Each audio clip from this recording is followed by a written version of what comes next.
going on, family? How is everybody doing? Get your libations. It's movie night.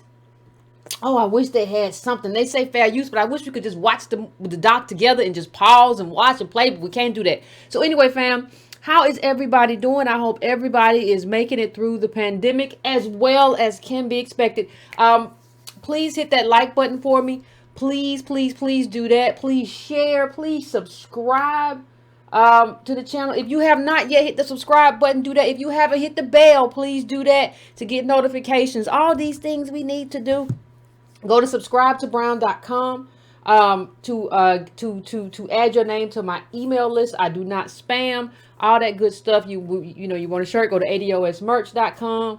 You can go to patreon.com/ycarnell if you want to subscribe. What else? Donatebrown.com, all that good stuff. But hit that like button because it costs you nothing to hit the like button. Please hit that for me. Fam, listen. We got to talk about this. And you know what? I plan to talk about it just because it's the Obamas and it's a thing to talk about it. But after I saw it, I was like, geez, I don't know if I really should have. I think it's my responsibility to address it in a certain way, but there wasn't really enough there to actually kind of address in this documentary. Let me just, for those of you who don't know what we're talking about this Michelle Obama documentary, Becoming. It goes along with that book. I think the book is by the same name, and it kind of just felt to me, as opposed to a doc, it felt like just a kind of a long kind of advertisement for the book, but it didn't compel me to necessarily read the book. Now, here's the thing. Before I get into any kind of criticisms of what she said or anything like that, I want to talk about some stuff that I thought was positive. So let's list out some positives. Without necessarily saying it, I think in this sort of documentary, and for those of you who don't know, the documentary kind of follows her around her book tour. So she's doing the book tour, and she's doing all these interviews with different people. Gayle King. What's the little lady who worked at the White House? The little lady who's Iranian and black. She got a weird story. There's a lot of people here with wild stories. What's her name, family? She was an Obama aide or assistant or whatever you want to call it. Anyway, she was doing some stuff, and Oprah was there at one point. And I mean, this is the biggest. What was the term Clyburn would use? Highfalutin. This was a highfalutin book tour. I'm telling you, I didn't follow it, so I didn't know that it was quite this highfalutin. Valerie Jarrett. It was Valerie Jarrett. Yes, Valerie Jarrett was the one with the odd story who she interviewed her. She interviewed Michelle one time, and they had all these different black women and connecting, and other women and talking and having a conversation, and they followed her, and they used some footage from that to create like this documentary, but it really didn't feel like a documentary in the sense that it's almost like, right? It's almost like if somebody were to just say, okay, we're gonna do the book tour, we're gonna make it into a documentary. Well, let's go to Michelle's house for a little while, where she grew up, and have a little bit of a conversation about, her father and a little bit of stuff. It was a lot of stuff that we already knew. Now, what I liked, and what I'll get to first, I did like that she said something about the number of that there's a lot of affirmative action. Legacy admission is one form of affirmative action. Didn't Obama get that though? Didn't his daddy go to Harvard and he went to Harvard? Yep. So, but I like that you said that. It kind of addressed white mediocrity. You said you got to Princeton. Your counselor didn't want you to go there, and thought you were aiming too high, and you realized when you got there that the people there weren't necessarily that smart. They certainly weren't smarter than you.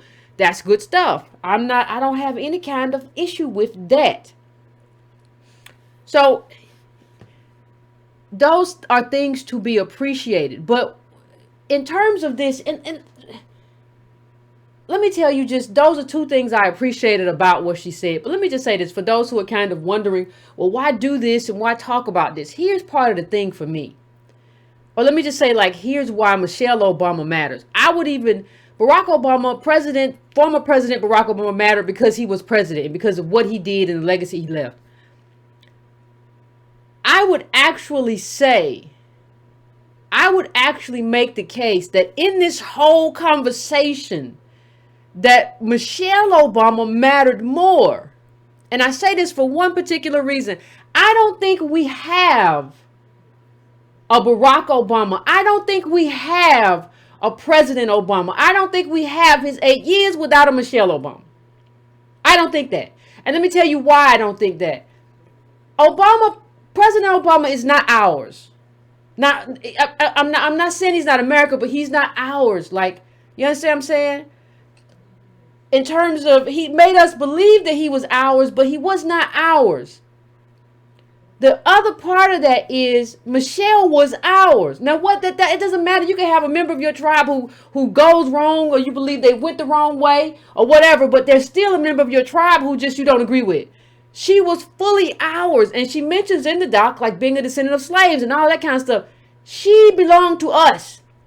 And when she co-signed Obama, who did not belong to us, we believe that, okay, he may not have been born into us, or, you know, he may have gone to, he may have made up a story about himself. He may be anchored to these white grandparents, but Michelle has co-signed him, and she is one of ours, and she understands our expectation. So we trust Obama through Michelle. And so one of the things I always want to get to the crux of, if I could, it doesn't appear that I can, but one of the things I've always wanted to kind of get to the crux of is Michelle, did you know what you were doing when you got together with Barack? Did you all have some things like that in common in terms of black respectability or whatever the case? Because I saw you make similar speeches to him in terms of how you spoke at Bowie to students and how he spoke at Morehouse, and it was all very kind of condescending. So I always kind of wonder, are you all the same, or did you like involve yourself in an interracial marriage and didn't know it? And when I say interracial, I mean, you know, the question, what do we say? People always say, no, Barack is a black man. You know, he's a black man. He was a white mama. Well, he could be a white man with a black daddy. I don't know, but I always wonder about that. And one of the things that you see in this doc, and one of the things that I kind of had a problem with, is that I don't see enough Michelle Obama. There's nothing. Listen, if there's going to be a new doc, right? You have to give me some new information. You have to give me something new. You have to unpeel some layers or do something different, right, than what I've seen. And I've never been a person. I didn't see a lot of new stuff there. I didn't see a lot of behind the curtains, right? Now listen, I never said the symbolism of Michelle and Barack was not important. I just said it's not as important as substance. It is important, because let me just say, if Michelle had cussed somebody out or something, we'd never live that down. If she had just said, I tell you one thing or whatever, we would have never lived that down. Now that's not fair, but we would have had to all bear the burden of that. So I appreciate the 8 years that she was there, how she represented and how she moved and what she did and what she didn't do and how disciplined she was. But I want to know some more about what happened. If you're going to do a doc, if you're going to do that, I want to know some more. Just do the book. Like a lot of people just do the book, and the book is just the book, and the book ain't got nothing, but whatever, you do the book. I didn't see a lot of that here. Now, one thing that did kind of, the kids were here. Malia and Sasha were both there. One thing that kind of bothered me a little bit was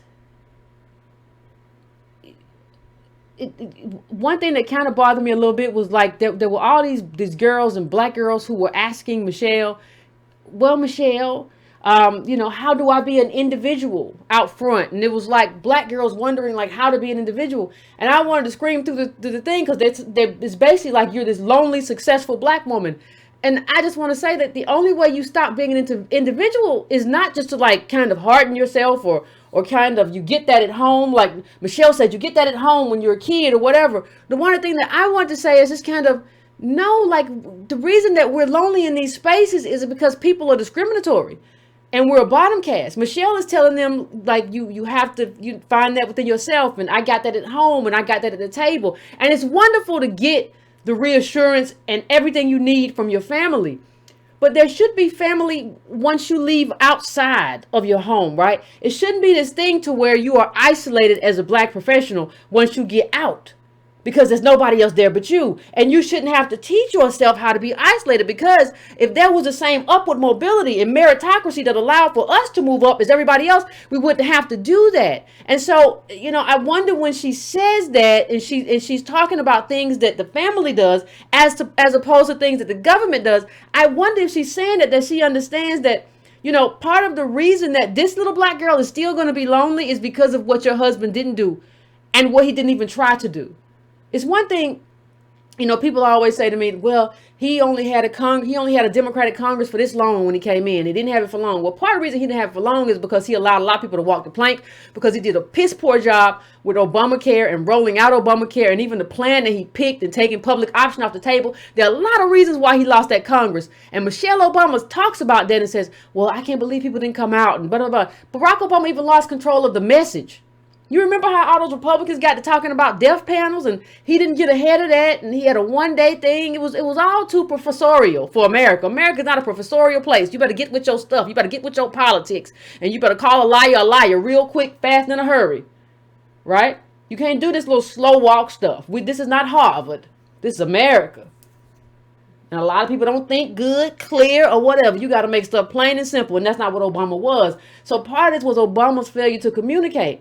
And I don't think you kind of own that, like in terms of the individual stuff that you're talking about, in terms of his role. Now, you talk about what is getting a lot of attention. You talk about how they didn't come out for Obama, and a lot of people. And so when Obama needed his Congress, but because the question was, need a Congress for what? What did he need a Congress for? He wasn't doing anything but passing Mitt Romney's health care plan. So I think there has to be some conversation. And I didn't think the documentarian who did this, and maybe she couldn't have, I don't know what kind of specifications that Mrs. Obama had for this. Maybe she couldn't have pushed this, but there were so many things in this documentary that were not pushed. So, okay, you got this Obama people didn't come out. And that's my trauma, she said, that these Democrats didn't come out. That's your trauma. And somebody should ask you, why do you think they didn't come out? Do you think they just stopped voting after they elected Obama? Now, they came out. Black people came out in historic numbers, too, and turned red states blue.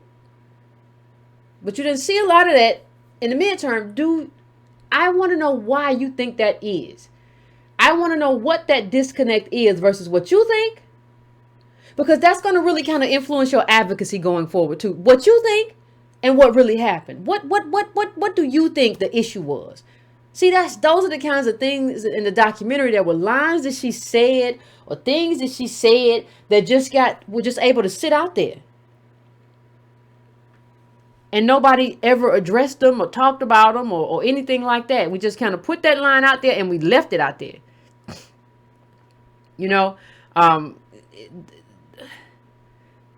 I think when we go back to that period, one of the things that we should understand, or at least try to understand, let me see if I can pull this up, is the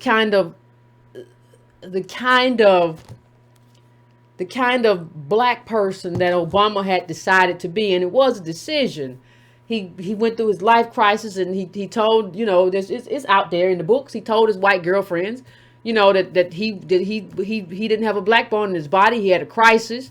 And then he told another white girlfriend, I think he proposed to her twice, and then in the book it's in the Garrett book. I have a couple of Obama memoirs, but basically proposed to her twice, and then ended up saying, well, I think I need a black woman to get myself to the White House, because he was always, according to all of his ex-girlfriends, self-obsessed. So even when you think about that, I kind of think back, to who. You all remember Doubling Down and Game Changers, and they talked about Obama, and they talked about who he decided to be with, who he decided to hang with, who were the Congress people he liked, and he kind of always kowtowed to the Tea Party. So if you kowtow to the Tea Party all the time, we understand that you got to negotiate with who you got to negotiate with. But that kind of depresses the energy that you're always kind of running behind people and trying to be the ingratiator in chief. And, having Michelle's, I understand that Michelle's not going to say anything about a lot about his policy, but there's a lot of questions that I have. So I'm just going to get into some of the questions that I have, because here's what Obama was playing with. And this is what they said in the book, and I didn't hear Obama push back on this part of the book. So apart from Georgia Congressman John Lewis and Jim Clyburn of South Carolina, the authors declare, this is of that Double Down book. Remember that book? Obama had nearly as much contempt for the CBC, the Congressional Black Caucus, as he did for the Tea Party caucus. New York's Charlie Rangel, he derided as a hack. Jesse Jackson Senior was effectively banned from the White House. Now we know we didn't see Jesse. That Jesse got replaced with Al, and we know that's the truth. It was Clyburn, and it was John Lewis. Now, given what we know about those two men, now we just talked about Clyburn. What does that say about who you had an affinity with? You had an affinity with a certain group of men who were known for capitulating and using their political capital on behalf of white politicians. That's who you were. That's what the book said. Now listen, we as ADOS right here, we have every reason as ADOS voters to have a problem with the Congressional Black Caucus. You know who never had a reason to have a problem with the Congressional Black Caucus? Barack Obama. Because outside of Maxine Waters, they never said anything against him. They always supported him at the detriment of their own citizens. And then still, he didn't like them. So, and you go to what he said about him. So I would like to ask Michelle, like, do you, looking back, if I had to ask her some questions, looking back, do you still agree?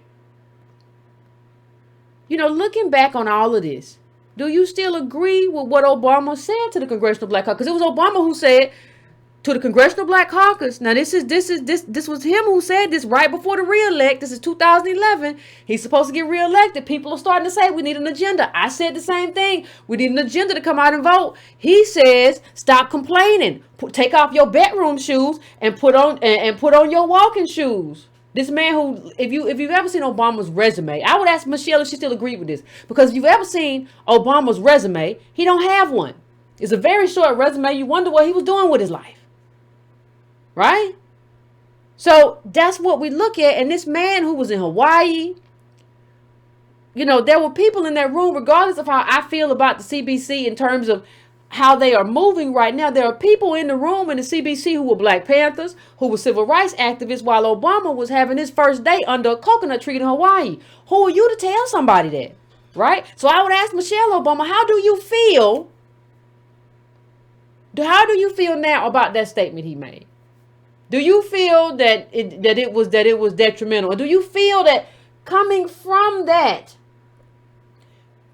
what you saw, this was 2011, from 2010, do you believe that attitude that he had, that smugness, that he was somehow better than other people, that he was somehow more intellectual than those over there in the caucus? Do you believe that arrogance that he exuded was a problem? Do you believe that his unwillingness to fight and show any kind of real resolve was a problem? Do you believe, right?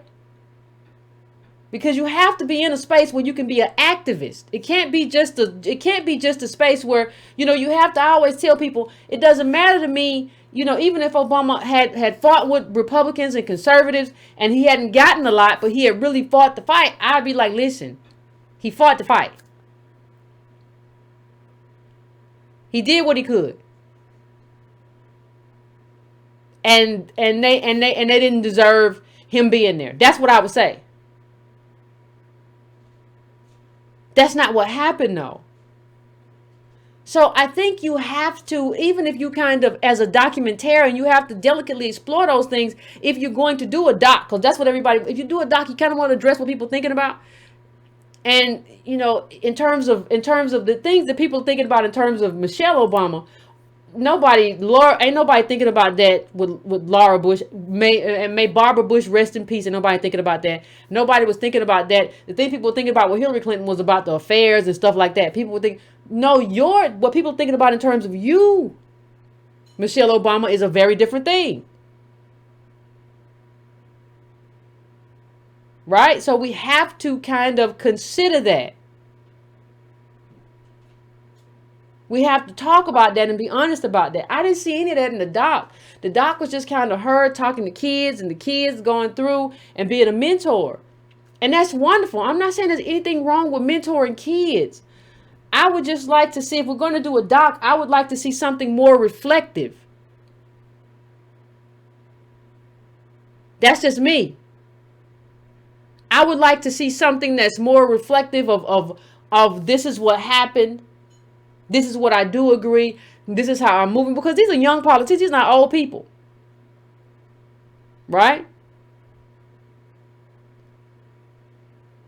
These are not elderly people. These are young people. You all are going to be doing other things. You can't just leave it at that. And let me tell you something else that kind of bothered me, because you know, this is the school that Obama went to. And it, you know, I think we have to kind of make peace with the fact that Obama just basically lied to us. And I've shown this school before. This is Punahou in Hawaii. This is a private school. And when I talk about Michelle, it's so interesting for me because I'm talking about how she gave him a stamp of approval, because he painted himself. Obama painted himself through adversity. I had a single mom. I'm just like you. And that wasn't the story. He lied to us to get us to believe that, and Michelle Obama co-signed that. And I would like to have even seen more of a little bit more of Obama in here. I know it's about Michelle, but he just showed up in some kind of scripted thing to kind of bring flowers, and it all seemed kind of forced and kind of odd. And it wasn't anything that kind of made me say, okay, I kind of understand even this relationship more. I don't understand them at all. The more and more I look at this stuff, I get infuriated about how he sold us this story of who he was, which was really who he wasn't. Right? This is a very kind of frustrating thing. Because he was never the person, the single mom. When you think that you got to watch for this, people. This is what people do to us as ADOS. Well, I was poor like you, and I grew up like you, and oh man, I know the struggle, brother. No, you don't. You grew up in a private boarding school. You were around all white people. The first black woman you ever dated was Michelle. Shut up. You don't know, but you sold us this story and you created this whole persona. Right? So these are some of the things that just kind of, and you can't, some things, I don't expect everything to be answered directly, but nothing was answered in this documentary. There was nothing that was pushed back on. There was nothing that was explored further. They even went to the part where, remember when Michelle Obama said, for the first time, I'm proud of my country, or whatever that was. You all remember that? Well, the thing about it is, which was so interesting, is that she mentioned that, and she mentioned how after that she had to go and what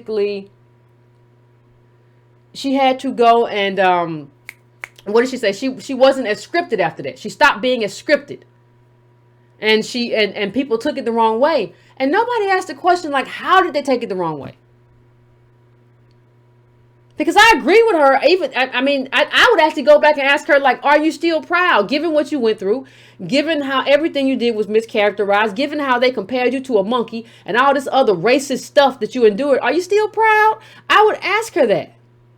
Like, but I want her to say, like, what this was and how they misconstrued it and how she feels about that right now. When you said when Barack Obama was nominated or whatever, this is the first time I'm really proud of my country, and you were attacked, I would want to know, like, let's go into detail. You ain't president. Barack ain't president no more. You're not first lady. Let's really talk about that.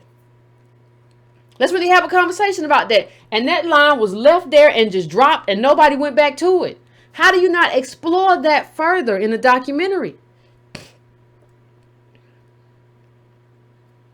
How?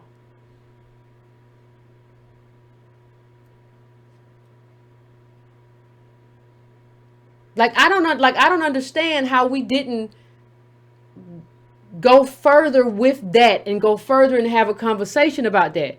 And I think part of the problem is, honestly, if I'm being honest about it, see, part of the problem is when I heard Michelle say what she said, Michelle Obama say what she said, when you're the first black anything kind of, you have to be a certain way. And we haven't had an ADOS president yet, but I get that. But here's the other part of it. We've been here 400 years.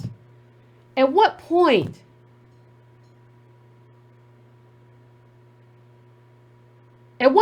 do we stop the whole first thing? Because what the first thing means is like I can't rock nothing. I can't rock no boat. I can't do nothing. I just gotta. We've been doing that since like the 1700s. Well, I'm the first. And they just keep making us do this. So like, what is the point of black politics if you can't advocate? If all you can do is just be a symbol of like that you're normal, and to be a symbol that I too am human and just like you. And for 400 years, now I understand that's not Barack, but he was representing a group that has gone through that because we've allowed everybody to flatten everything, to flatten blackness. Hell, the Obamas flattened blackness within a relationship. Right? So within a marriage, we just saw them as just a black couple. We didn't see make any distinctions about anything.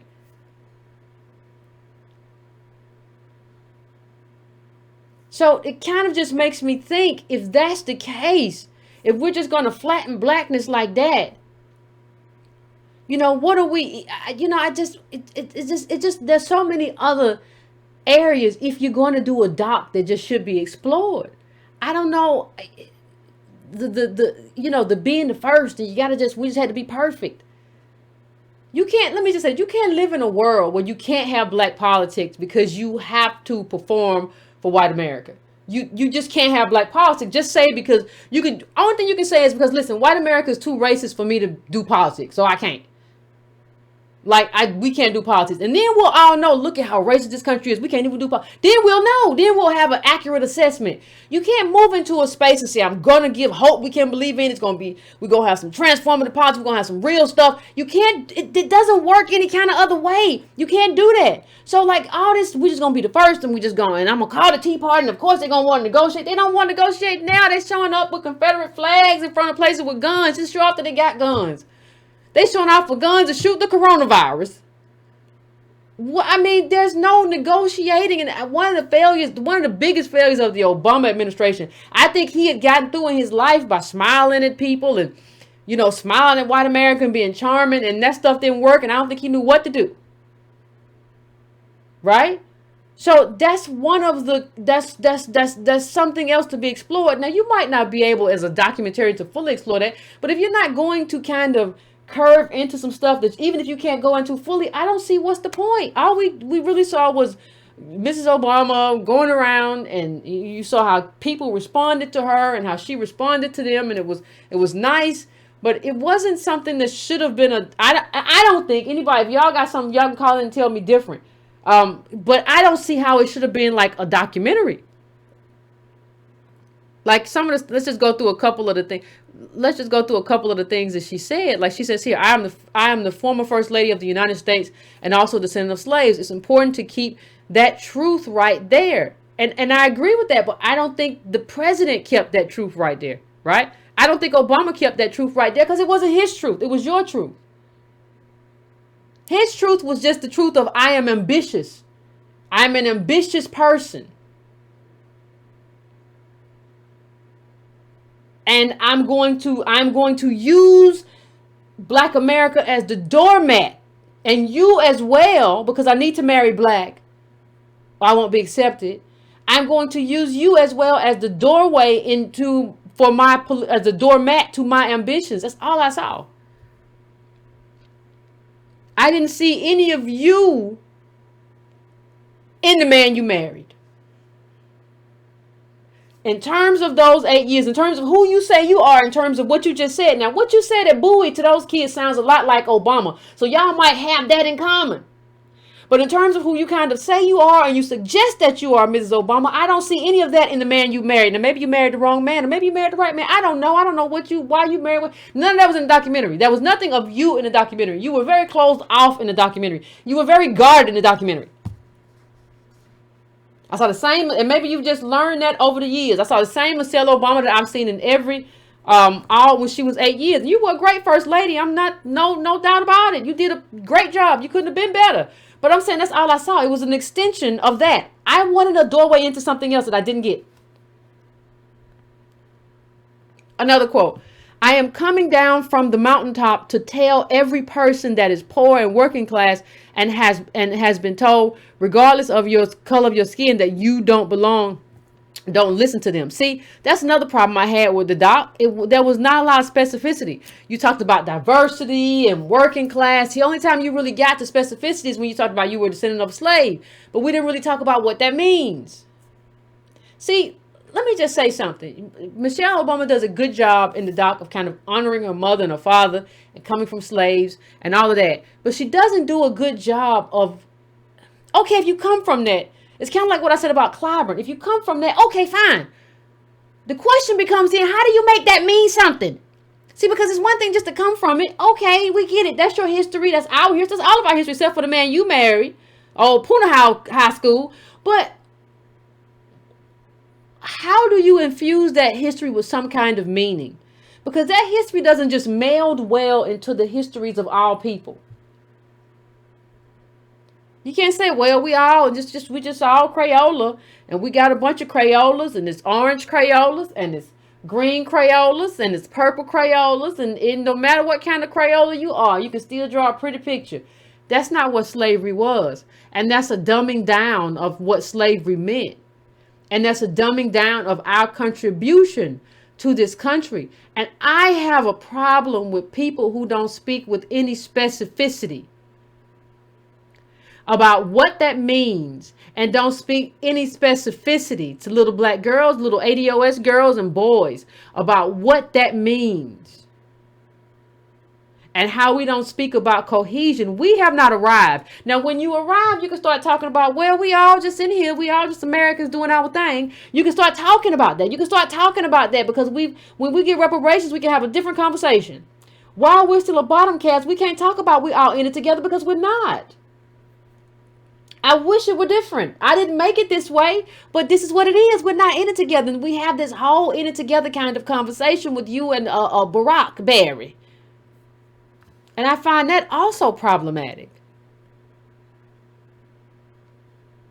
When I talked about her talking about individualism, she says, our dinner table was the first table where I felt like I belonged. And then you go out into the world expecting the same thing. We can't afford to wait for the world to be able to start feeling seen. Right? Now, I don't think the biggest problem for black girls, I don't think the biggest problem for black people is feeling seen. The biggest problem is why you don't feel seen, and that has everything to do with race. Because you're not.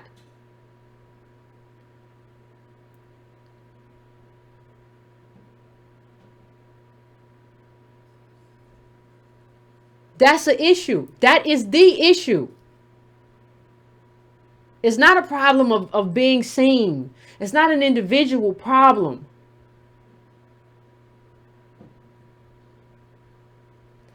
And I don't know how to express that. So if you're telling like it has to happen, you have to be seen at home first. That's wonderful. I agree. Your parents should see you and show up for you. But that's not why you don't get seen at work. And that's not why you don't give you this company.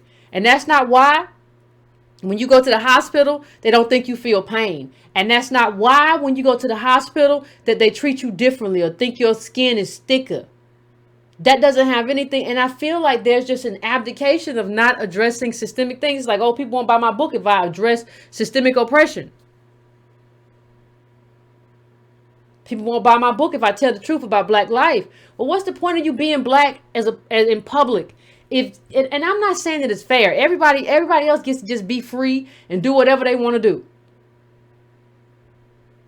But we don't.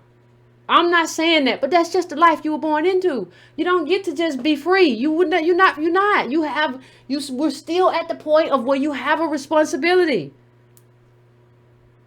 and you were born into that. That's not. You don't get to determine what you were born into. And I feel like there was Barack and there was Michelle, and I feel like you got influenced by Barack more than he got influenced by you. And I don't know whether you were enamored by his ambition or whatever. I've never been enamored by nothing the man had, but I voted for him the first time because little, may he rest in peace. What's his name? McCain with his, oh no, but oof. And then let me tell you the other part. Let me tell you another problem I had. There was one part of the book too where she said, "Well, nobody's twerking," and she said, "Well, we're here and nobody," and it was kind of an off the cuff comment. But she said nobody's twerking. And Michelle Obama said that. She said, we're reading, nobody's twerking. Like, it's so contradictory because your husband really kind of made hip hop and everything that you can't talk about hip hop without talking everything that comes with it, right? That's part of the culture. So your husband can invite hip hop and hip hop artists to the inauguration of the White House. And then you talk about how we're not twerking. And you will say, what was it? That we don't have time we don't have to want to be, too many of us, which one of y'all said at Bowie State, too many of us want to be rappers. It's such a contradiction. If you really believe that people should not be focused on, because the rappers, the people that you had over there had no expertise on anything. They're just who Obama likes to talk to, who he has on his list of people. It's such a contradiction. Say, well, yeah, we're not twerking. Well, why you have, what you do that for? You obviously value that, or your husband does, or whatever. You don't contradict yourself, though. Don't talk about how we're not doing twerking when your husband talks about how Lil Wayne is on his playlist.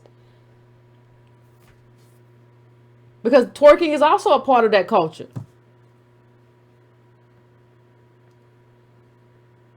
Let me see if I can find this real quick. Hold on. And this is what Obama said at Morehouse, just for anybody who forgot. We know that too many young men in our community continue to make bad choices. Growing up, I made a few myself. And I have to confess, while he was at that private school, sometimes I wrote off my own failings as just another example of the world trying to keep a black man down.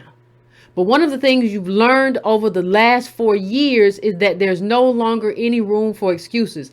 I understand that there's a common fraternity creed here at Morehouse. Excuses are tools of the incompetent used to build bridges to nowhere and monuments to nothingness. Well, if you know that, why you say that, dodo bird? If you know that, why would you say that? It doesn't make any sense. And here's what Michelle said at Bowie.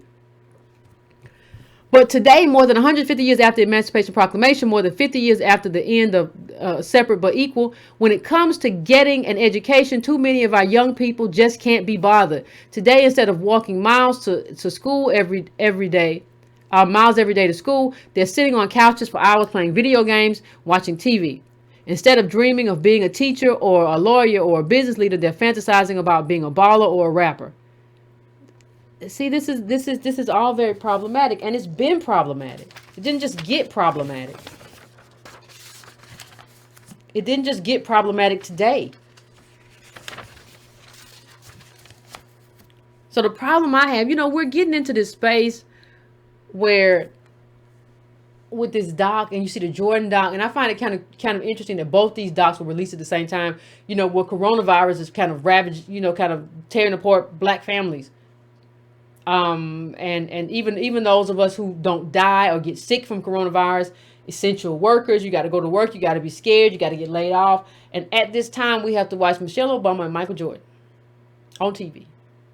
On Netflix, on streaming. And we're going to bombard the conversation with these people, especially the Jordan conversation. The Jordan conversation has been insane.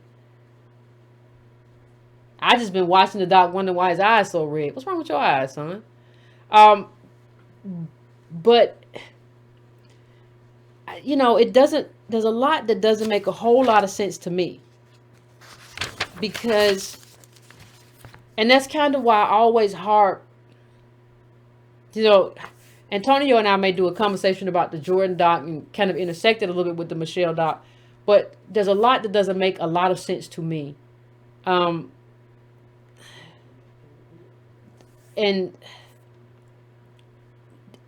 how can I put it? We have to go from being politicians or supporting politicians who accept the status quo to like being true advocates, and whatever that may mean. You know, we have thought wrongly. I think Obama just was ambitious for the sake of ambitiousness. I don't think he has any values that he holds dear. I don't think Obama has anything that he believes. I don't think Obama, like, you know, I think he calls himself a progressive and he wanted to leave a legacy, but that's not because he had a fire in his belly to leave a legacy. I think he had a fire in his belly to like, to be that guy. Right? I think I can do it. I don't think he had a fire in his belly and said, these are things that I have always wanted to change. I have always wanted to transform this. So really and truthfully, in my view, you know, outside of symbolism, which is not unimportant at all, it's just less important than substance. Substantively, your years in office were kind of a waste to me. Because you fulfilled your personal ambition and now you run around with the head of Virgin Airlines and all these other rich people. And I mean, it's for what? Now you can be the raceless man you've always wanted to be, and you can go back to being. I wish you had decided to do that and fulfill your ambition somewhere outside of politics. That's what I wish. I wish you had decided to be an attorney or something and fulfill your ambition outside of politics. Because you talked us into a world that didn't exist, into a change you can't believe in, and you brought us nothing but chasing around tea partiers talking about how, and they were calling you everything. And so I think we have to, you know, we have to get out of this. And that's the only thing the doc brought, because I thought the doc was pretty vacuous. It was just nothing was there. But I think one of the things that drove home for me was that we have to get out of this. Well, I'm the first, I got to perform. No, you have to do your best. You always got to show up and do your best, but you're doing your best for your people. And if you're the president, you have to include the people who brought you. And you have to include us in doing what's right.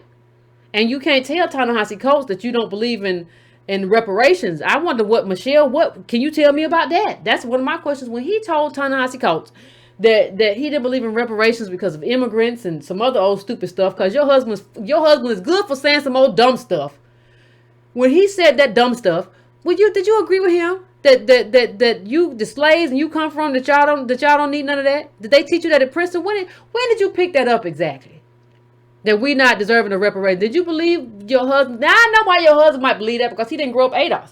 He grew up with the white grandparents and the white mom, and his daddy was all the way. He didn't have no black in his life, and that's why he was lost and confused. He's a very confused man. I'm asking you though. You ain't never seemed confused to me. Do you agree with him on reparations? I want to hear that. I want that answer. Talk to me. Like, if I can't get those kind of answers, what am I here for? What's the point?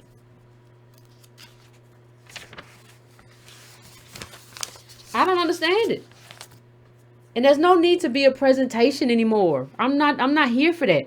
I'm not here to be the first anything. I'm here to be an advocate, not just for, and if you're the president, nobody's saying that you have to be just for you, but just like you say you're going to do whatever for Native Americans, you have to be specific. This is what I'm going to do for ADOS. You were very specific in terms of what you were going to do for other groups. DACA pushed the DACA proponents pushed you to do that. And let me just say this as I end. This is the last question I will ask Michelle Obama. I didn't realize this until the documentary. I didn't realize that when you look at those dates here, I didn't realize that Obama was singing Amazing Grace on the same day that there was LGBT White House lit up with rainbow lights to celebrate marriage equality decision. I did not realize that was the same day. Did you all realize that? I never did. I think I paid so much attention to the eulogy and got so mad at Obama singing Amazing Grace with his old fat head, I didn't even know. But let me tell you what this question leads me to ask Michelle.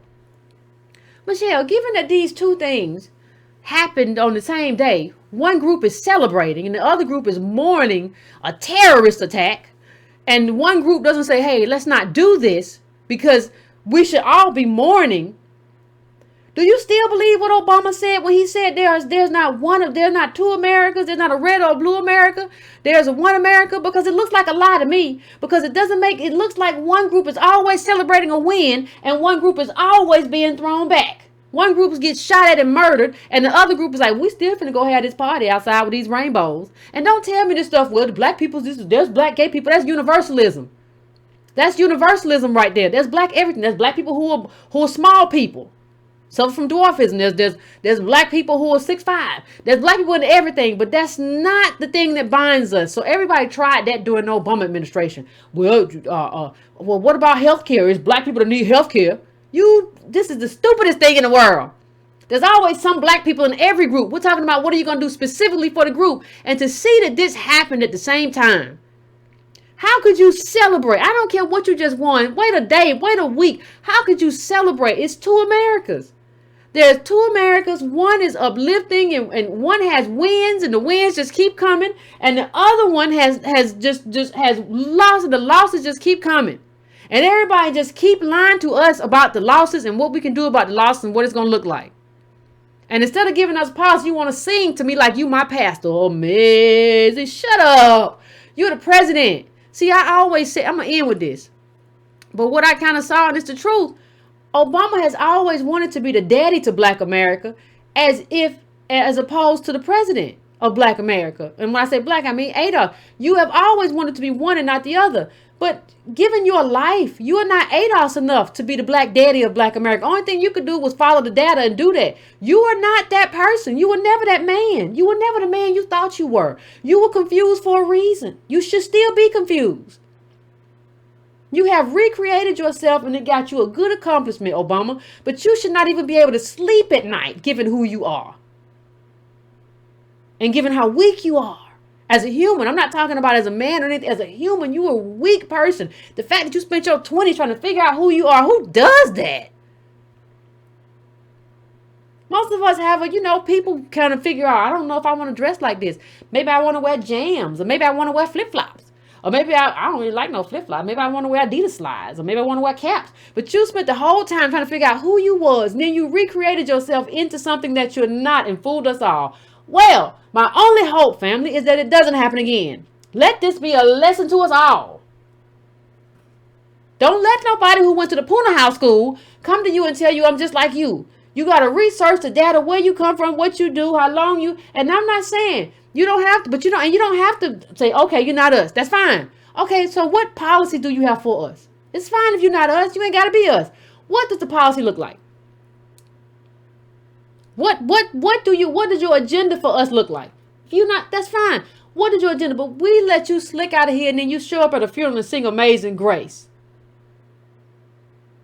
And then Michelle Obama in the documentary is talking about, well, it's hard because you got to be, a lot of things happen in one day. So me and Malia snuck out to see the rainbows. Man, I wouldn't even been in the mood to see no rainbows. What for? We just went to the funeral and they done murdered the black people. I don't care about this. And I'm wondering why the white people is why y'all out there with your rainbows celebrating and this stuff just happened. Have you no shame? Well, we waited a long time for this. Well, wait another week or something. We already planned it. So replan. 2 Americas. I swear. I think it's actually more than 2 Americas. I think it's probably like 4. But that's just my own. I could write a book about how it's like 4 Americas. And I don't know how we're going to settle that, but ain't nobody going to lie to me and make me think there's one anymore. When you see the data about ADOS, you know that's not just one America. But anyway, fam, I want to hear, for those of you who saw the doc, let me know. I want to know what you thought about it. I want to know if you had any takeaways about it. Any kind of anything that you thought about. It was just, it wasn't nothing for me but a commercial. But if you saw something different, if you felt something different, let me know. And if you saw the Jordan doc and you saw something, spoiler alert to everybody. If you saw something, I've only gotten through I think I'm on episode 5 and I'm going to try to watch some more before tomorrow. Try to watch some more after this and then early in the morning. Let me know and we'll have a conversation about it because I think we got a lot to unpack excuse me, with both of these. So give me a few minutes, fam. Going to the phones. When we get back, we will have the conversation.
We are back, fam. We are back.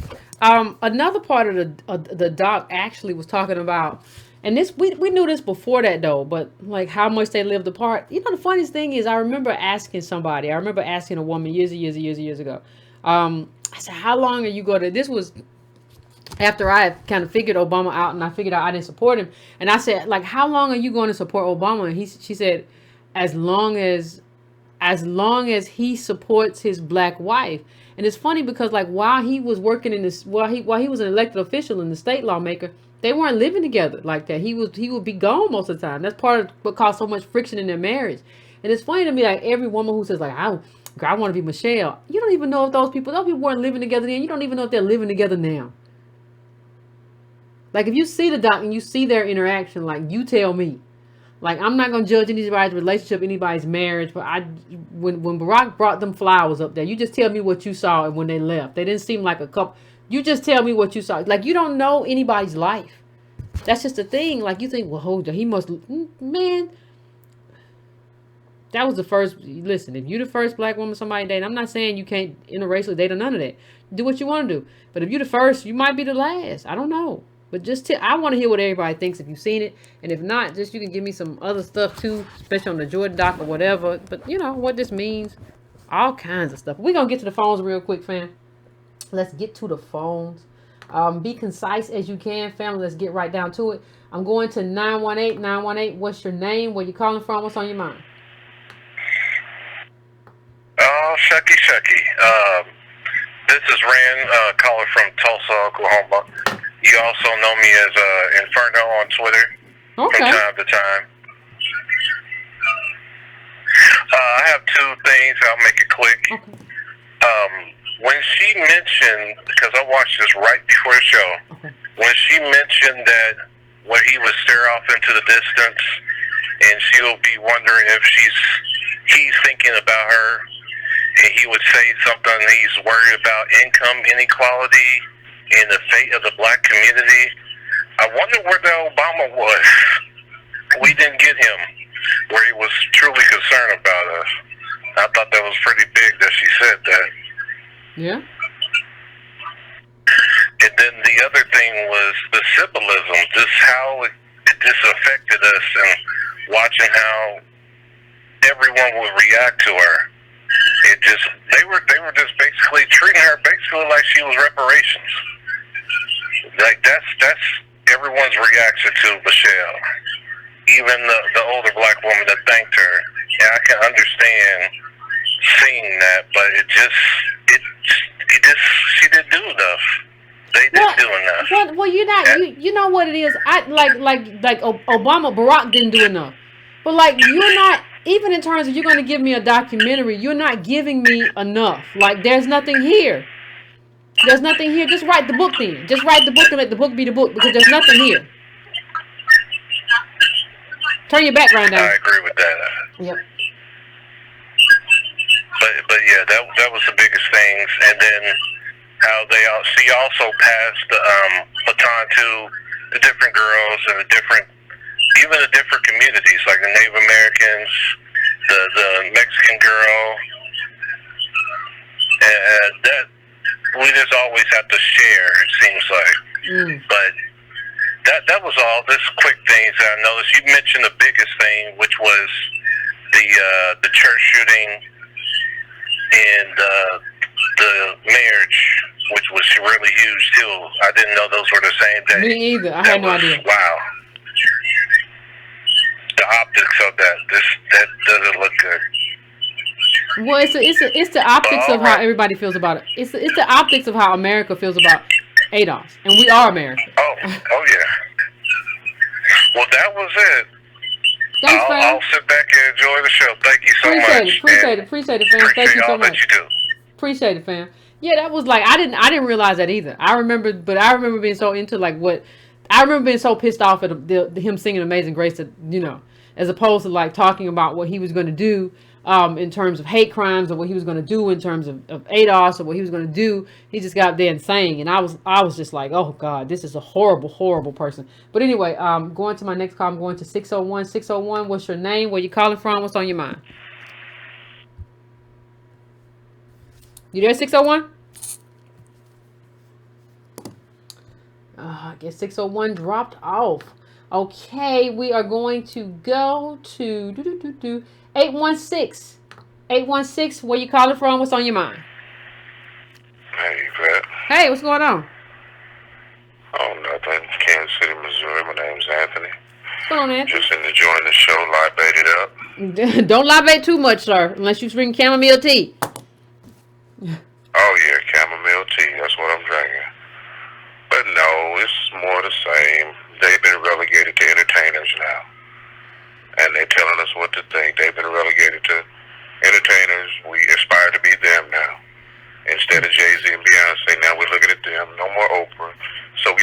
Michelle and Barack now. And it's really unfortunate, same game. Now they talking down to us and telling us that it's our fault that we're in the situation we're in, black people as a whole, the collective. Not on the individual level. They operate in individuals. They doing good. Yeah. I mean, I heard Barack and Michelle are billionaires now. Oh, they said They're they're gonna really be. making that money, but we still stuck and we have no advocacy from them. And that's the bottom line. Yeah, I agree, fam. That's really it. I just called to holler at you. You know, I'm tired of sitting in the house. I'm sick of this. I've been in the house for a What's month wrong and a with half. y'all? Why y'all like I've been in this? the Just house sit for a month down. and a half, and I can't even watch TV no more. I don't watch the Corona news. None of that. Get you a few good books, fam. Get you a few good books. You'll be all right. Journal I'm a bit. reading books. I've been reading Brother Cloud. I've been on Brother Cloud pretty good. I got my library card on online. Well, you know what you got to do, fam? If you get tired of reading, sometimes you'll be reading the same kind of stuff. So sometimes you'll be reading politics and you get sick of politics. So sometimes you got to go to fiction sometimes and just do some different stuff. When you got to switch it up a bit. Then if you just want to read no more, sometimes you got to get on your workouts. You just got to switch it up. Switch it up in this coronavirus plague era. That's all. Then you'll be good. Appreciate it, fam. Let's see where we are going now. Hold on 1 second, fam. Hold on 1 second for me. We are going to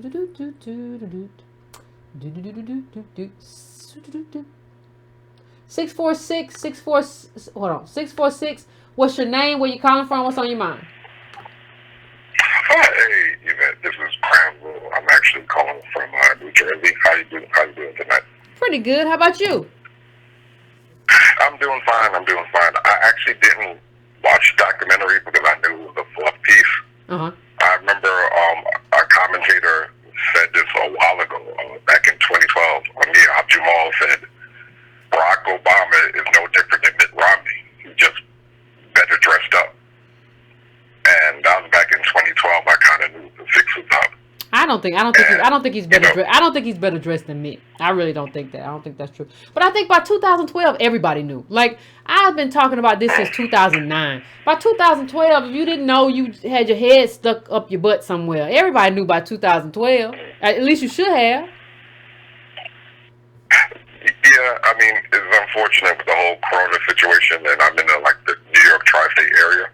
Mm-hmm. So, we're seeing all this from ground zero. With the Jordan documentary, I've seen all the episodes. It's a fluff piece. They're not talking about how he's pretty much he's a psycho. That's the nicest way you could put it. For somebody that competes at everything, which is very dangerous. And he's a walking brand. He doesn't even own his own name. That's the sad part about it. They won't get into real details about how Isaiah Thomas actually did more for the black community in Detroit.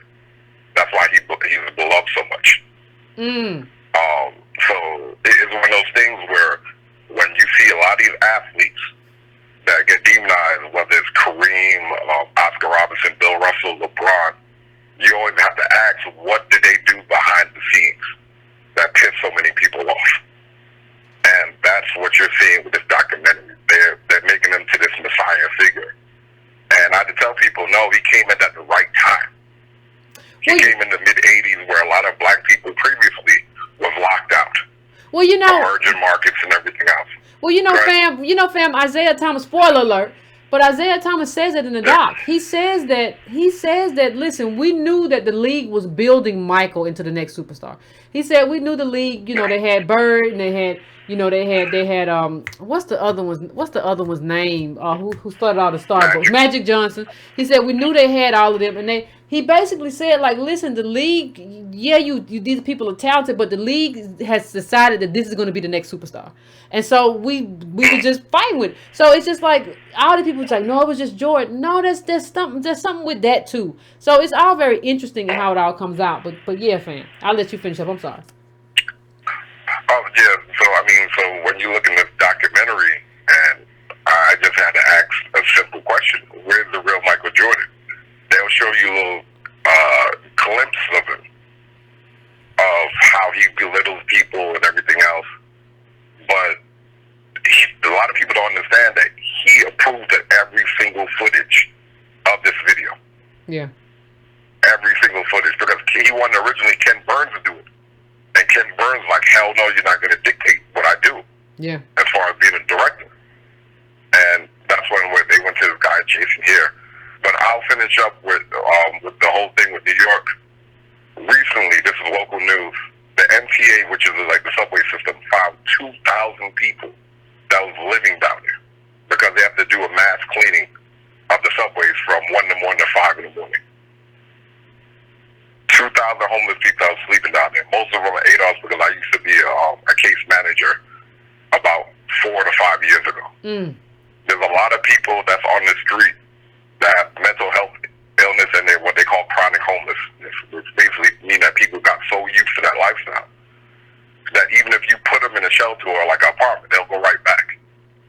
So there's multi-levels of America, and people don't want to understand this capitalism. Isn't like can't even call it capitalism, it's feudalism that feeds and feeds, and they want to use your tax dollars as gambling, but when they lose, they still want to come back and use your dollars instead of their own. That's true. That's not capitalism by any stretch of No, that's socialism. That's socialism. Everybody's capitalism until they lose. These people are all capitalists and they lose, and they all of a sudden socialists. Give me a bailout. No, you said you was capitalist. Boo boo. You got to just take your lumps. Yeah. So. All right, fam. I appreciate it. All right. Thank you so much. Have a good night. You too. You have a good one. Fam, we are headed to the next call. I am going to 443. 443, what's your name? Where you calling from? And what's on your mind? Hey, Yvette, how you doing tonight? I'm good. This is Trayvon from Baltimore. How you doing? I'm doing fine. As good as I can be in times like this. Yeah, but anyways, I saw the documentary. I just watched it before your show came on. And what really struck me, it was alarming, it was exactly the part where she brings up how people were lulled into post-racialism, and then she went through the names of the black people who were killed during Obama's tenure. Yes. Like, not just by like random citizens, like by officers of the law. Yeah, Freddie Gray and all of that. I remember, yep, that was in there too. Yeah, and I thought that was so self-serving. It was just like, I mean, okay, yeah, I understand with your black family, there's a sense of danger, but like you have more relative safety than black citizens, clearly. But anyways, it was just that, and yeah, finding out about the same time as the Charleston massacre, it was just like the disregard. It's like, okay, if anything, she says that America is, we're not post-racial, but this documentary kind of shows that we're pretty much on the verge of being post-ADOS. It was really bizarre and troubling just when I got to that part, but that's all I had to say. But yeah, thank you, fam. And it's kind of like they just threw this part in there. Like there's nothing to say, there's nothing too much said about it. Like that's my problem with this doc. They just kind of throw stuff in there. Yeah, it's just a hodgepodge of just messiness. And it showed a lack of regard for like what oppositionality. It was just stock photos. Like I understand it's her family, I respect that, but she said we owe something to call a thing a thing. You're right. Now we need to call upon the debt to be owed. Yeah, the debt to pay. That's the next step. It's inevitable. Like we're just it's paralysis. It's just staggering, but it's human beings. So, anyways, I'll go. Take care. Thank you, fam. I appreciate it. Yeah, I'm happy he mentioned that because I had totally forgot about it. She brought up the black kids, the black people, from Trayvon Martin to Freddie Gray to a few others, and it was just like, yeah, but you didn't say anything really about it. You brought these names up, almost as if you can say, so I want to be able to say they were mentioned in the doc, right? But there's nothing. I don't get anything new. Like, what did you say to Obama? What was said to you? Is it true? Is it true what we heard before that you told him that he should speak out about Trayvon? What? Give me something I haven't heard, or what's the point of this being on Netflix? This is not a doc. This is a commercial. This is a commercial. Anyway, going to my next call. I'm going to 214-214. What's your name? Where you calling from? What's on your mind? Yvette, Cut your background down for me. From North Carolina. So honored that you took my call tonight. Cut your background down for me. No problem. Okay, can you hear me now? Yep. All right, great. I want to talk a little bit about black celebrity and how you and Tone have really helped us see how the decadent veil is really helping us to unpack or really to see the smoke and mirrors. Gabrielle Union had a article this week saying that many black celebrities are living paycheck to paycheck, and the pandemic is really hurting what we think are black influencers. Their economics are not what we think they are, and so she's gotten some flack because of that. But I'm hoping that Diddy, as misinformed as his position is, by him saying what he said about the black vote not being free, perhaps we'll start to see that needle move some more. But I want to really kind of talk about the Obama-Biden legacy. Okay. And how we can continue to press, even though the gatekeepers, as it were, don't want us to force Biden to move to the left. I do think that we're well positioned to make him say something, to give us something. There's this kind of reductionist narrative that people want to go to in terms of police brutality, because it's obvious, and then you're just dealing with phenotype, whether it's an African immigrant or a Caribbean immigrant or ADOS. The police obviously are trained and rooted in anti-blackness, as opposed to really doing the work and securing the repair that is necessary to make ADOS whole. So the upside is how do we tease out the differences between these public displays of outrage, and we should be outraged whenever a black person is gunned down needlessly by black police, or by white police, or by white vigilantes. How do we tease out this fake outrage? Because nothing really seems to be done. It's used, that blood is used to promote all other agendas except for the ADOS agenda. How do we actually get to the meat of pushing the agitation to where we can actually get Biden to say we need an agenda? We need let me just say this. I don't think Biden's going to say anything. I don't think Biden's going to say anything. And let me just say this. Why would Biden say anything? Like Clyburn and all the people who he trusts who are black or whatever have told him all he got to do is shuck and buck, and they've come through for him. I don't think he's going to say anything. I think these people have to wonder at the end of it, why did all these black people vote down ballot? They showed up to the polls. What happened?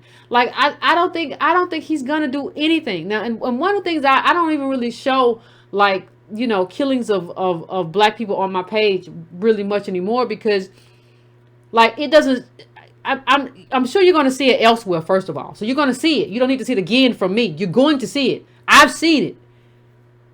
I'm about changing the thing that's made it to where that black person can be killed on the street. I want to change that hierarchy. That's what I'm about doing. And sometimes what happens, and sometimes there are grifters who make a bunch of money off of making us feel pain that we always feel anyway when one of ours gets killed on the street, and they do it on a one-off. So you'll do it on a one-off and say, let's just raise money or do something for this individual. And I'm not opposed to that. But you won't do the systemic change in terms of what prevents this from happening to this group forever. You want to keep going because you want to keep you want to keep this whole system going, right? So you can just live off of this system of pain and suffering forever. I want to transform it. But I don't think I don't think Biden is going to say anything. I don't even know what the hell Biden is. Excuse my language. He could be in a basement. He turns up every now and again for a video. He ain't going to say nothing and do nothing because he feels like we're just gonna vote for him because Trump is awful, and Trump is awful. But listen, we're living awful lives, and our lives are even gotten more awful due to coronavirus. We don't have the luxury. People have been telling us for decades, well, you just vote Democrat and it's gonna be slight, it's gonna be all right, it's better than, and you've been telling us that, and we still on the bottom every single go round. So like, I don't think Biden, and I don't even know what Biden's mind is. I think he might be mildly dementia. I don't know. I don't expect anything from this man, but I expect the Democratic Party to look up and wonder, I don't know why these black voters showed up and they didn't vote for me. They showed up and they voted for local lawmakers. They voted for all kind of stuff. They voted Democrat down ballot, but they didn't vote for the person to go. They didn't vote for Biden. Why would they showed up? They didn't vote for him. What's that got to do with anything? Because I can see from the numbers they voted for legislature. I can see from the state numbers what they did in terms of governorships and stuff like that. They vote for my guy. I think you have to hit Democrats because Hillary Clinton came out and said, well, it's all going to be about Latinos this year, about getting Latinos out to vote. Now, ain't nobody said nothing. Latinos be going they be voting Republican far more than we do. Like, I don't have the chart with me. It's like 30-something% or something. Voting way Republican. And nobody says Latinos are going to cost us the election. But the minute we say, hey, we vote Democratic down ballot, what's wrong with y'all? Y'all going to cost us everything. Everybody loves to talk down the ADOS. I think we just got to be through with that. And we said we're going to do what's best for us. If y'all got a problem with it, so what? I don't care. Well, tell me this. Do you think that there's a chance that if we have enough white allies, that they will see that we actually need every vote to count? And that we can pressure them to understand that y'all will have 4 more years of Trump, not just us. You will have it. Because the system is unraveling on its own. The system is already saying we can't take it anymore. We are already on high alert. I mean, the whistles are blowing, stuff is smoking. Well, I think, I'm going to answer your question off air, but I agree with you that thank you, fam. I appreciate you calling in. Let me just answer this question. I'm going to answer it. Listen, let me just say this. I do believe that a lot of white America is going to be made black during the coronavirus. All of y'all who had these little businesses, who you say, oh, I've had a business all my life, and I built it from the ground up.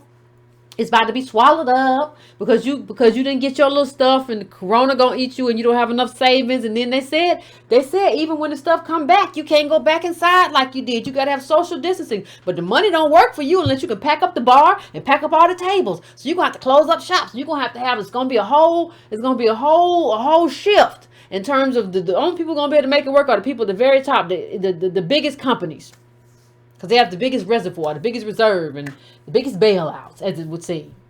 So a lot of y'all are going to fall too. But you're going to have to fall mighty hard. Because white people are good at falling and getting a little bit of bailout and running off. So we're going to have to see.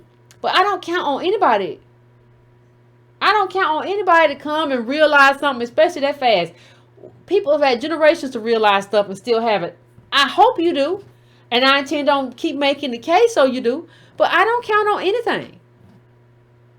I don't count on anything. I don't know what tomorrow brings till I wake up. So that's just where I am with. I'm going to go to the next call, fam. Let's go to the next call. I am going to 646. 646. What's your name? Where you calling from? What's on your mind? Hi, Yvette. My name is Miguel. I'm calling from New Jersey. I called in before. How you doing? Pretty good. How about you? I'm hanging in there. Listen, I didn't watch that documentary because I kind of treat that stuff like I treat Voice and you dig, man. I don't watch that nonsense. If it ain't Tone or you, I really don't watch that kind of stuff. Understood. I know the perspective that they're coming from, but one of the things that angers me so much is the paternalistic view and tone that people seem that they have the justifiable right to take towards my people. You talked about how Barack got up there at Howard University. He's talking to graduates about how there's no excuses. You need to. Oh, Morehouse.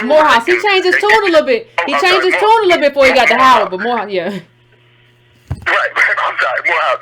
And talking to them, that might be the kind of talk that you would give to incoming freshmen, not graduates. Yep.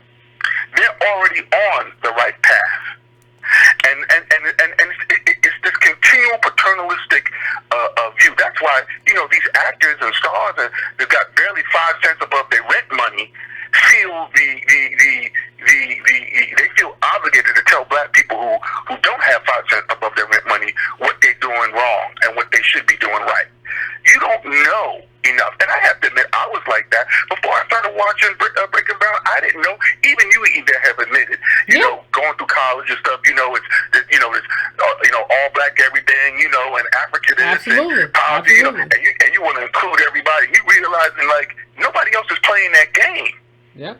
So we have to educate ourselves. Even classifying myself as ADOS, I tend to go back to ADOS 101 and refresh my mind on what the agenda is and what it should be and the talking points of it.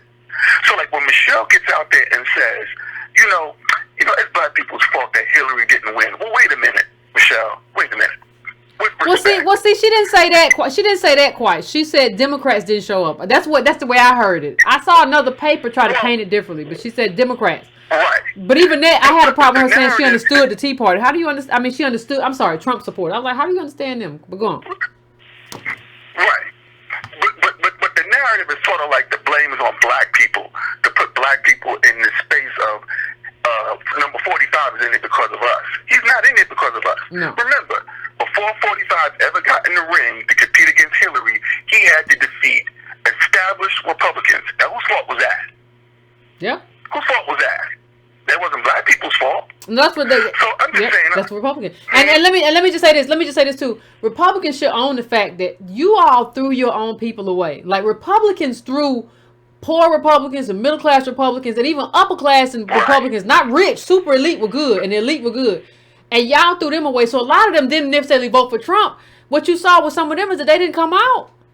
Like they were just like, and the ones who did come out supported Trump. Like, this, he sounds like something different. They was in the mood for something different. See, we voted for change with Obama and we didn't get nothing different. They voted for change for Trump, but they got something different. There's some wild, loosey-goosey, stupid stuff going on, but it sure is different. And he sure did get y'all them tax cuts, though. Them rich people who vote for them, y'all sure got y'all tax cuts. Right. Well, the thing is, Yvette, I'll say this.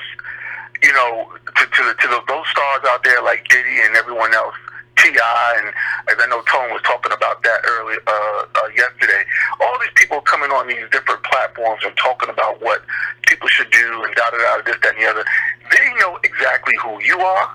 They know who Tone is and who Dr. Derry is. This has taken steam because of ADOS. Yeah.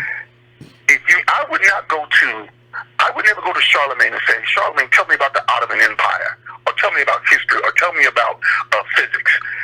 I want to go to the people that can speak to the topic. Now, if you have access to a platform, Diddy, bring Yvette on your show. But see, let me just pause you right there. Let me tell you how people use that. Now, and I went to ABC. I've been to platforms, like I won't go anywhere. But see, the problem is, I think one of the things that we're learning is that people's platforms are useless. I think you see that with Angela Rye. She's on CNN all the time, but you go to her platform and ain't nobody on there, right? And there are no viewers. What you have is that like, what we need is more ADOS people. I don't need your platform, like, because your platform isn't really like doing that well. Like, I don't need to be on Revolt TV.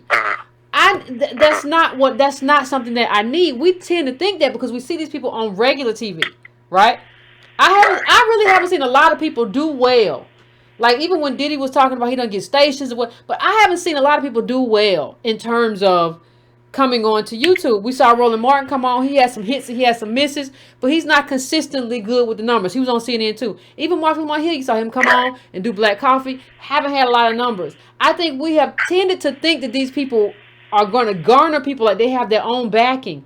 But what you see when they get on YouTube and when they get around and they have to use themselves to push themselves, right? I think when they have to use themselves to push themselves, and you have to see themselves, okay, what can you do as your own brand? You don't have whiteness behind you. What can you do? And you see they don't have very much. right? And you see, like, wow, this is a platform in and of itself. They really don't have the numbers. Right. So No, I just you're want to put right. that out there. And you discovered that with Joy Reid, too. Her only having like 65. I remember we talked about that last year. She didn't have that many views and compared, and you right there with her. You and Tone right there with her. So I agree with you on that point. But I'm just so tired of them being the face of any type of black politics. It just turns my stomach. But I'll let you go. I understand, fam. Thank you. I understand. Right. I understand, but I think you find, like, in terms of having an independent following of people who just show up to have a conversation, and people show up to this show not just to have a conversation with me or like to hear me, because there's going to be regular ADOS people calling into the show, so it's really a platform for us to have a conversation with each other. And I don't see a lot of people who seem to be able or willing to have that kind of honest conversation, and when they do it, I don't see anybody showing up to say, okay, we're going to show up to do this. I just don't see it. Anyway, I'm going to my next call. I'm going to 818-818. What's your name? Where you calling from? What's on your mind? Hi, Miss Carnell? Yes. My name is Lauren. Hi, my name Lauren. is Lauren. I'm from Palmdale, California. How are you? Pretty good. How about yourself? I'm hanging in there, being locked in with COVID. I'm learning how to cook a lot of dishes that I used to, spend money on. And this week it's been Chinese food. I'm learning how to make it. My egg rolls and everything. And next week it's Thai. Ain't nothing wrong with Miss that. Carnell, I looked at that show with past First Lady, and I just gotta say, it lacked everything, Miss Carnell. There was no passion. I couldn't feel her. Do you understand what I mean? Yeah. I couldn't feel her as a human being. Yeah, there was no Nothing there. convinced me. She was like devoid of a human being. Well, yeah, there was no there. She was still going through the motions. It was almost like she was still First Lady, and she was just going through the motions of answering the questions. Yeah, I agree. And now with this upcoming election we're supposed to have, I really admire your shows, and you have opened my eyes to the truth. I'm glad that Bloomberg didn't make it, because I just felt like that guy was like, hey, I'm a slaver and I'm proud of her. So I'm glad he's out, money and all. But this Biden guy has a really bad history. I mean, where do we really go with ADOS with this? Or shall I ask you, are you gonna teach me how to do the downvote? Well, no, we just not voting top of the ticket. Democratic down ballot. What you do is you don't have to vote for the top of this ticket. So you vote for whoever in your city or county or whatever. Like if you vote for your dog catcher, if you like your state legislature, whatever, them down ballot, you vote for them. But like, I'm not doing this top of this ticket. I'm not doing this. Well, I guess I got to vote for Biden. No, the top of the ticket is blank for me. Now, if you have somebody else that you like, well, I'm gonna leave that one blank too. Yes, but one of the things you can do that. But one of the things that I am encouraging everybody to do is please show up. There is probably somebody or some kind of ballot initiative or something on your ballot, like I've said before, that you need to vote for. You vote for things and against things. You don't just even vote for people. You vote for initiatives and agendas. So show up. I don't like the idea of just like this lazy dodo. This stuff. Well, I'm just not going to show up at all. No, you gotta research, see what's on there. Oh, I gotta vote for this. They're trying to cut taxes for. Oh, they're trying to raise taxes for this and put it on this. I don't like that. So but the top of this ticket, no, we're not doing that. That's Democratic down ballot. Okay, that's what I'll do then. That's all I wanted to ask. And I want to again, I'm one of your biggest fans, Ms. Carnell. I love what you and Jones do. It's been a pleasure talking with you tonight. Thank you. I appreciate it, fam. Thank you so much. Yeah, I'm not voting for no Biden. Y'all can miss me with that. Y'all gave me this old dumb. I don't want to be bothered with that. I'm going to 252-252. What's your name? Where you calling from? What's on your mind? Hello. What's going on, 252? Hello, Yvette. What's up? How you doing? Hello, Yvette. Can you hear me? I can hear you just fine, fam. My name is John Jordan out of North Carolina, Rocky Mount, North Carolina, and I've been watching your show. Well, I've been watching you in tone now for about inside of 2 years. Oh, wow. I'm not going to sing all your praise today because, you get enough of that, and it's well deserved. But thank you, fam. It's more or less a little bit of a critique. Go ahead. I think that with what you and Tone has to offer, and it's a valuable thing. But I sit back and I watch, I listen to you and Tone, and I look at some things that y'all do that I disagree with. And even if I disagree with them, I sit back and be objective because I said, well, maybe there's a reason she went this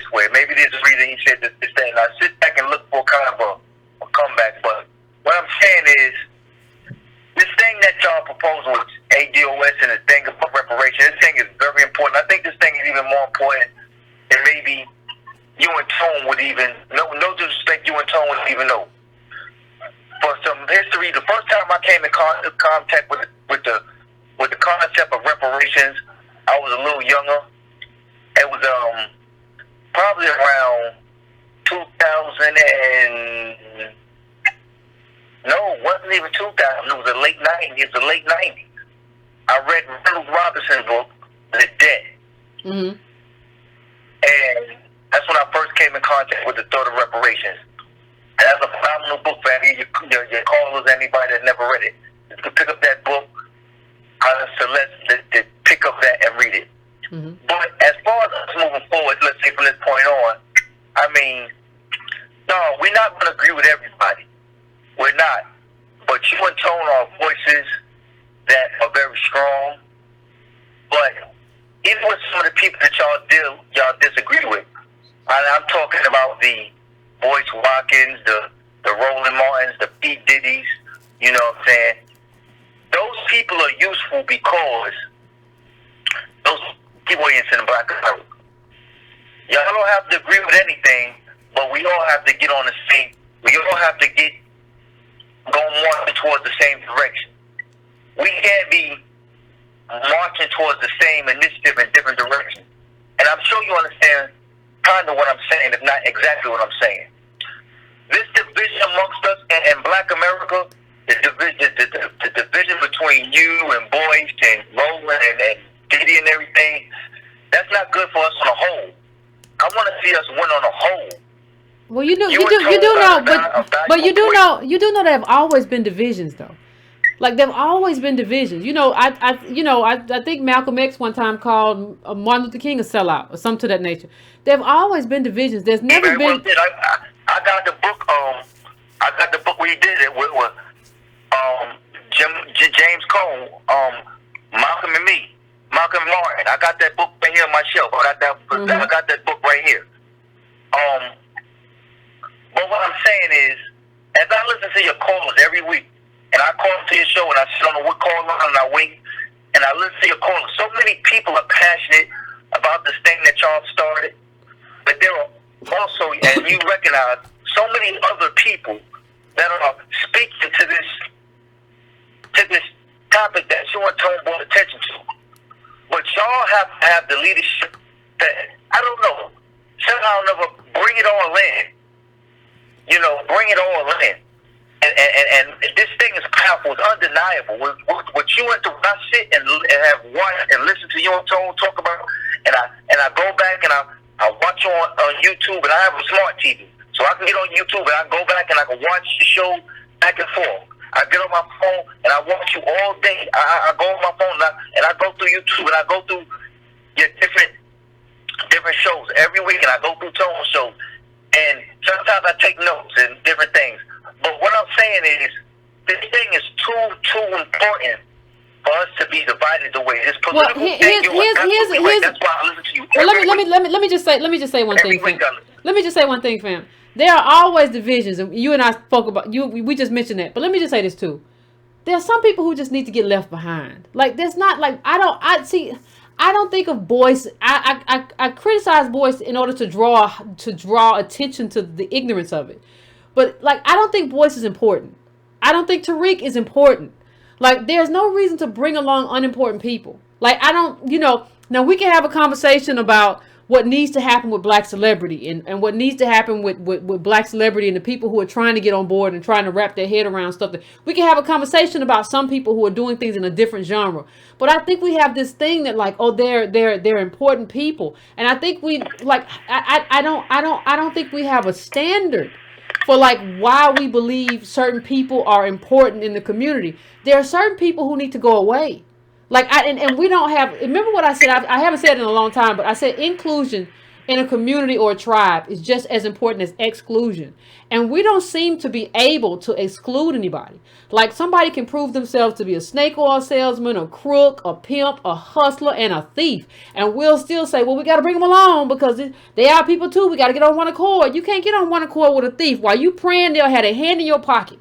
And I think we have to We have to get on one accord about what the standard needs to be. And I think if we set a standard about being pro ADOS and what that looks like and what that means, there are going to be a lot of people who don't meet that standard. And I think Boyce is going to be one of those people. Some people just have to fall.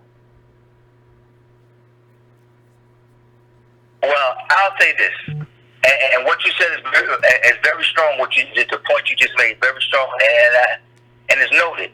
But I'll say this: those people, some of those people that y'all have been critiquing as of late, those people have platforms. And they have the attention of a lot of people that you need to get to those. I don't need. No. Let me just say this. Boyce averages how many? I'm not even tooting my own horn because we have the most active. Not necessarily Boyce. Okay. I'm talking about the P. Diddy's of the world and T.I.'s of the world. No, I don't. But see, here's the thing. I don't. See, the thing is, I don't think the T.I. has the voice of who. See, the thing is, people come to T.I. for music. People come to T.I. You know, if it ain't about the money, don't leave me in my life. They don't come to him. And let me just say this, ma'am. I am not going to.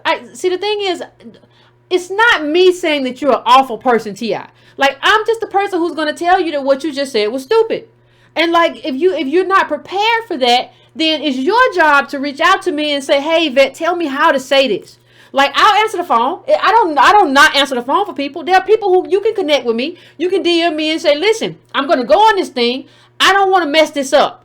So help me out. I want to do this right. And I'll do it. But see, what people do, there's an arrogance among these people, and they don't know stuff, and they go on and they behave a certain way. My DMs are open. You can always DM me and say, hey, Yvette, I'm this person or whatever. I want to have a conversation. I want to figure this out. But they don't do that. They get on there and they say something stupid, and everybody expects, like, you're not supposed to say the thing that they just said is stupid. No, I'm not going to do that. I'm going to tell you that you don't know enough to be here if you're going to get on here and say this, and you're going to be disrespectful, especially if you're going to be disrespectful to Reggie, who is someone who we talk to and who knows more than you. And you see, if you subject yourself, T.I. exposed himself to a call-in show.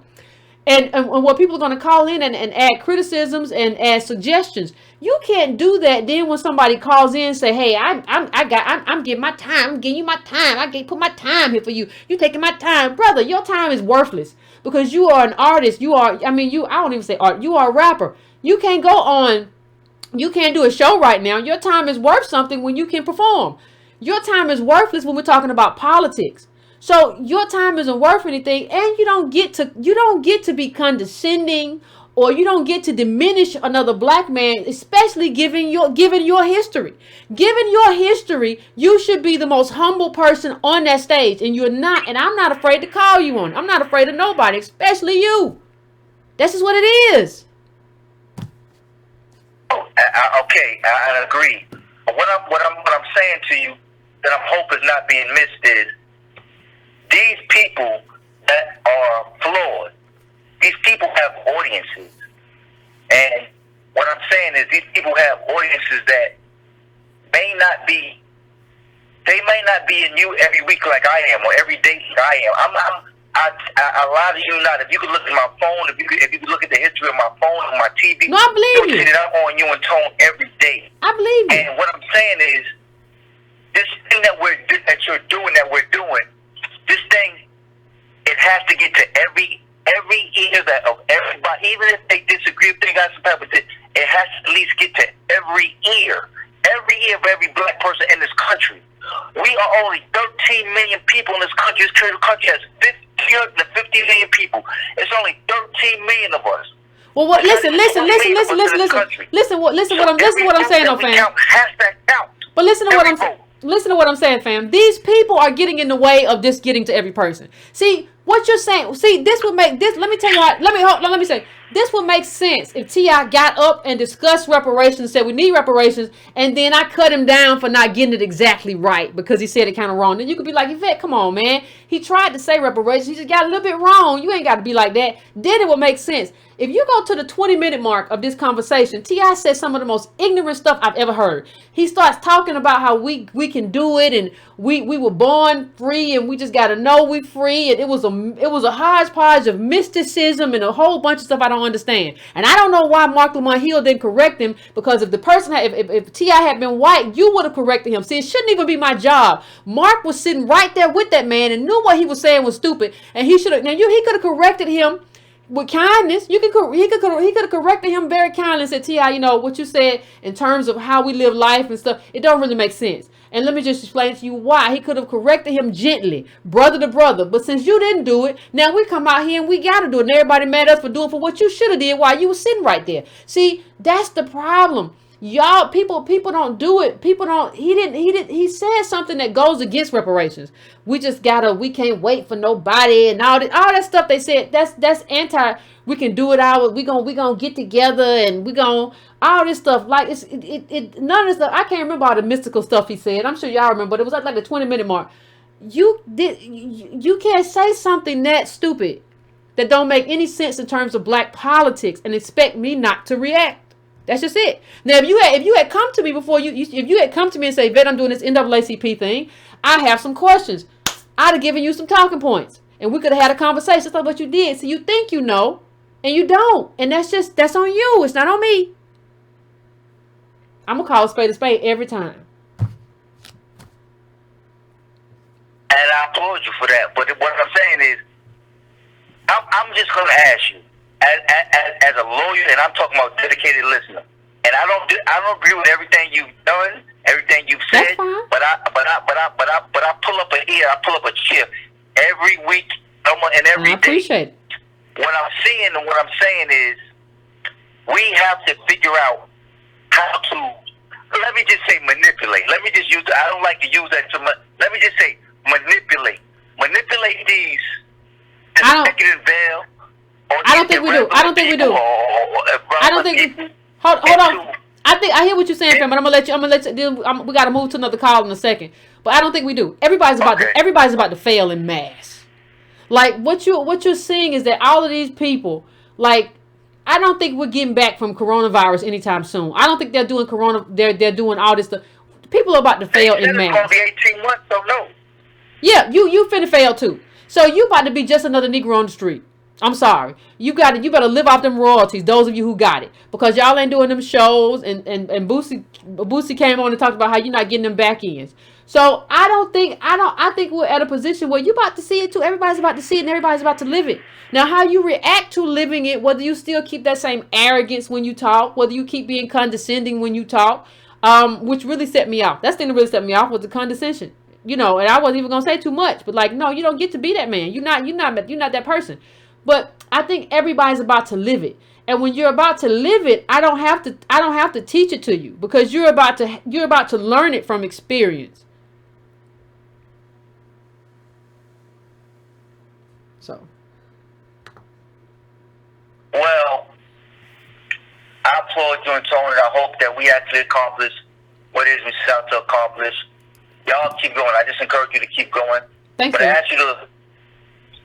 I just ask you to, you know, to just kind of just look for a way to make sure that everybody gets a message, despite those that are getting the attention in other ways. And I know this ain't coming out right now, but appreciate it. For those that seem to get it in the way, as you said, we got to somehow or another to get them on, figure out ways to get them on the right. I appreciate you. I appreciate you tuning in, fam. Ways to bring them in. No, I appreciate you though, fam. Because everybody always looks for me to bring a weight. No, you just come in. Like, ain't nobody got to come and put a little worm on the hook all the time for you. This is what it is. This is the right thing to do. This is the right place to be. This is the right time to be here. You come in. I'm tired of putting all these worms on hooks. I tried that. It ain't worked. Like, when you try to put these worms on hook, well, just come, well, I just do this now. Well, because you're like, and let me just say this. It's not because all the time that these people are bad people. They've had different lives. Like, stuff that don't work normally for ADOS people has somehow worked for them. And they've been able to hit a lick without knowing a lot. That's not the way for the overwhelming majority of us. So they believe in a world sometimes that doesn't exist. I think that world is changing though. And we'll see how that ends up. But I'm not chasing. I'm done chasing people. Now if you come to me and you say, hey, Yvette, it's what it is, and this is what I want to know, and let's chop it up. We can do it. I got no problem with it, but I'm not chasing nobody. I'm not chasing nobody nowhere. Make you feel special. For what? No, you come and we'll talk about it, but I'm not doing that. Anyway, next caller, I am going to 323. What's your name? Where you calling from? What's on your mind? Hey, can you hear me? Yep, I can hear you fine. What's going on? Hey, this is 80 West North. Now, I had a whole nother point that I was gonna, talk to you about. Okay. Sticking with the Netflix, but this has to be said. I'm trashing that because I don't appreciate what Son just did right now. You're not fitting to call Breaking Brown, getting on Yvette like it's her job to tell folks who don't even have no cognition what she needs to do with them. Do you not understand that these people are like literally they're mentally retarded? After a while, you can't do too much with folks who are mentally retarded. You not fit this to the pin and call Yvette and tell her what she's fit to do.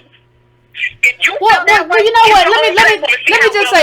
Let me say this. I don't know. I think a lot of people want people. I don't think T.I.'s retarded or nothing like that. But I think a lot of people want to just see us to come together. But people don't I don't think people understand that, like what the conditions have to be, right? Like, you have to come to this because you know this is the right thing, as opposed to like Yvette just kept DMing me or whatever, or and I think there has to be, how you come to somebody. It's the same way, you all know, it's the same way in any kind of relationships. How you get them is how you keep them, don't you? So like how you come to people, or how you all come together in a power sharing arrangement matters. How you all come together matters. You can't come to nobody begging and crying, especially when you ain't got nothing to beg or cry for. Like, you are representing the people. I'm not going to beg you to ask you to represent the people. You're supposed to represent anyway. You said you was hip-hop. That's what hip-hop was supposed to be. Like, you are off mission, not me. So that's just kind of how I think about it. But I'm going to let you go back to your comment. I'm sorry, fam. No, you had a right to say what you had to say. But no, I'm going to say it again. You're not sitting the call on to that show talking your nonsense. Oh, son, if you feel that way, go do what you need to go do. And what a throw, boy, go do what you need to go do. Because you can come here and you can tell her what she needs to do. Talking about you're trying to correct her. Correct her on what? Last time I checked, everything that Yvette said literally happened. Right in front of our face. So I really don't need Son calling up in here, talking crazy. So that's really what I don't need. I deal with that enough, especially being homeless and disabled, and I have to keep telling people the same stuff that you telling people. I've been telling people this stuff since 2003, so far everything that's going on and what's really happening. So I'm tired of folks who have no cognition. I'm tired of folks who just refuse to get it. If you don't want to get it, we'll just sit you on a yellow bus. I'm done. Love you, but you ain't got to listen to nobody. Thank you, fam. Thank you, fam. I appreciate that. See, that's a rider right there. Just ride with you. I'm with you, and I'm with you. And we gonna throw chairs together. I love it. I love her every time she calls in. I mean, yeah, because it's just like we're right. Like, I mean, she alluded to it, but like everything we said, it's happened. Like, and either you're going to get on this page or you're not. And like I always say, like, my DMs are always open. It's not like I'm sitting somewhere and it's like, oh, Yvette's just refusing to talk to people. I talk to anybody who I talk. If you come through, if you slide through my DMs, we can have a conversation. I'm not a stuck up person. I'm not a person who has some kind of belief in myself or what. I don't do that. So we can talk about it. But if you want to go alone and you mess something up, I'm gonna be like, hey, you really messed this thing up. You really said a lot of wrong stuff, and there was a lot of people on the panel who should have checked you and didn't. And this is not correct. I'm not going to let misinformation like that could be detrimental to my group like pass. That's not what I'm going to do. So I'm going to what will probably be the last call. Let me see if I can find somebody who hasn't called in before. Well, let me go to 408. What's your name? Where you calling from? What's on your mind? Oh, yes. Hey, Tom. My name's Chris from San Jose, California. What's going on? Man, wow.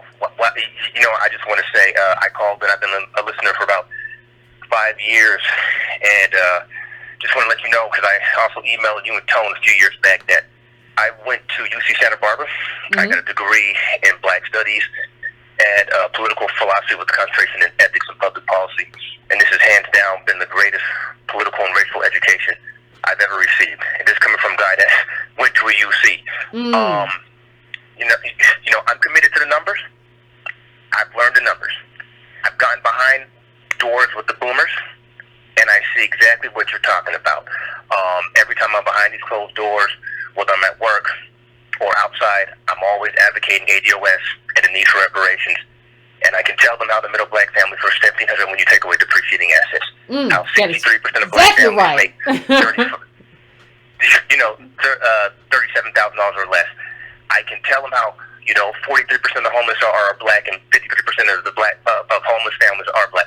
And none of this means anything to them. I've literally had some boomers tell me, we don't need reparations. We just need a chance. And this has been the most frustrating part. You can tell them all the numbers, and these are people who claim to be liberals and progressives, but they're just as arrogant as Trump to some extent, right? How people say Trump doesn't listen to science and the numbers. I can lay all the numbers out there. I can lay the data out, and they still refuse to believe. So with that being said, that there's a reparations chapter. Someone's trying to get started here in San Francisco. It's one of the board of supervisors. I'm kind of talking to him, right, and he seems to be open to the numbers, things he's never heard before. But how do I get him to keep that energy and to move forward? You might not be able to. But let me just tell you. Let me just tell you something that's in your. It's funny how the most awful thing can have a silver lining, right? So all of these people, even all of these black celebrities, were like, "Oh, we got it." You remember Angela Ross said that stuff of, when Trump said the stuff that he said. Hold on, my computer always wants to restart it the most awful of times. But you remember when Angela Ross said the stuff that she said about, well, my friends got money or whatever. You remember that? Y'all remember that? Yeah. Well, the funniest thing about that is if you look at that, there was a what you call it? She got this thing she do. What is it called? This little thing she do. Anyway, you see it, and what you see is that she was saying, I'm really scared. I don't get speaking fees anymore. And I have a company, but some people have, I have a consulting firm and I have some people, but I don't have a lot. And so I'm really scared right now. She was talking to the wife and Lucas or whatever. And it was just like, yeah, you're scared because you're not wealthy. You don't have generational wealth. You don't have inheritance. Exactly. And that's what we were trying to tell you when we were talking about it, and you jumped out in front of us and said, "No, I ain't poor. I don't know what you talking about. I got friends doing well. Me and my friend, we good. We Gucci. We bad and bougie or whatever." And now people are going to learn. Whether they want to learn a lot. The person you're talking about, it's it might seem like right now, okay, but now is an opportunity for people to see what I thought I had, I really don't have. I really thought I had X, Y, and Z. I thought I was in it. I thought I was in it to win it until the corona happened. Right? And now I'm struggling. And now I know a lot of people who are struggling.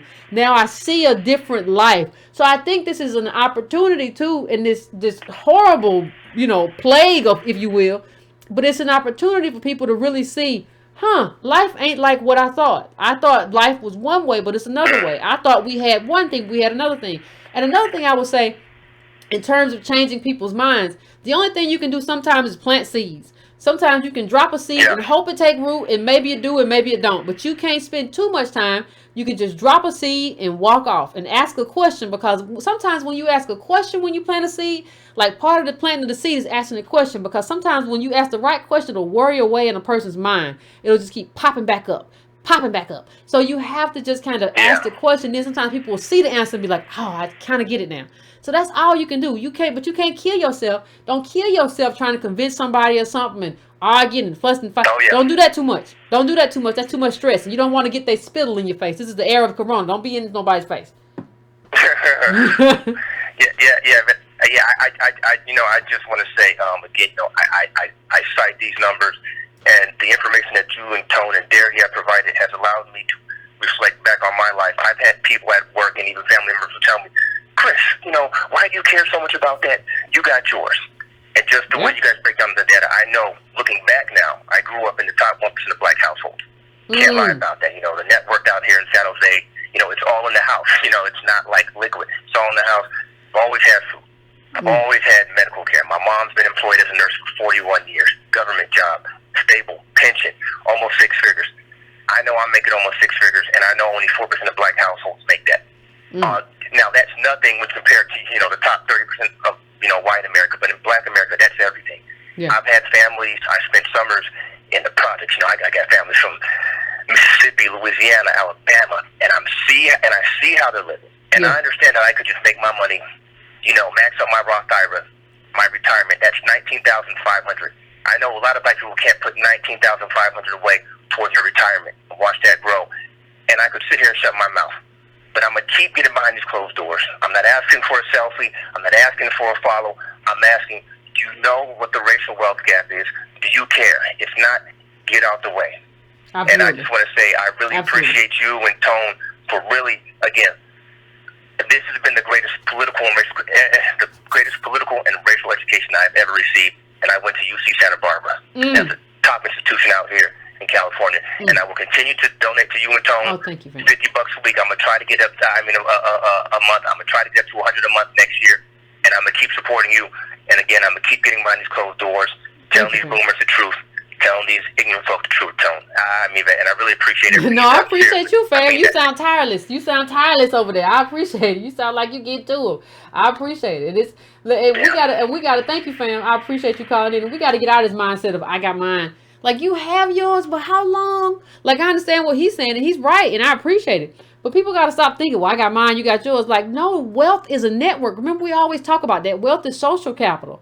Like, it's the ability to, like, if something happens with your job or whatever, being able to tie in to somebody else who has a network to float you. Well, I got you. I'm going to get you a job over here for a minute. I know you, whatever, to connect you. Like, that's what it's about. And we don't, that it's about that. People don't understand that. Well, I'm doing good. Well, Angela, I was doing good for a minute until the coronavirus hit, and always something going to hit. You got to be able to plug into something. If you can plug into your generational wealth, that's great. What's that article we saw a while back? Why people living good on their parents' money or whatever?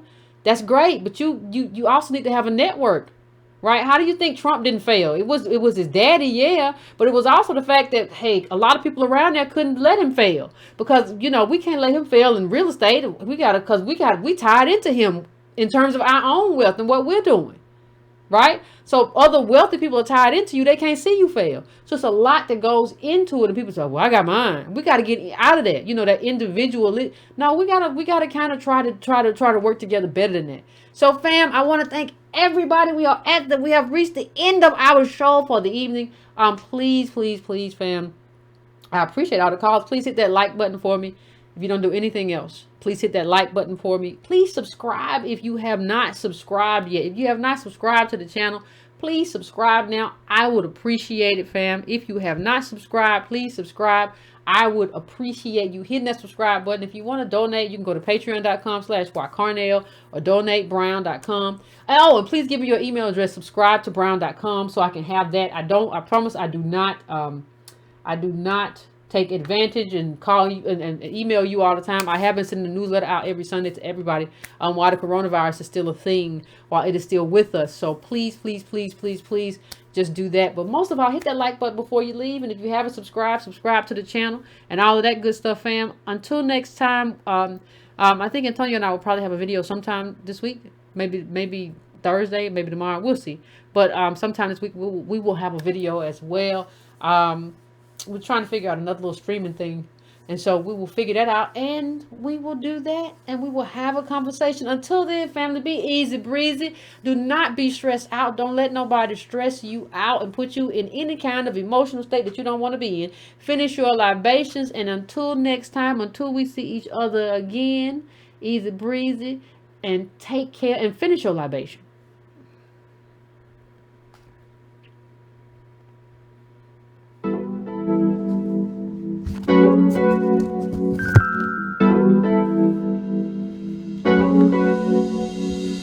Thank you.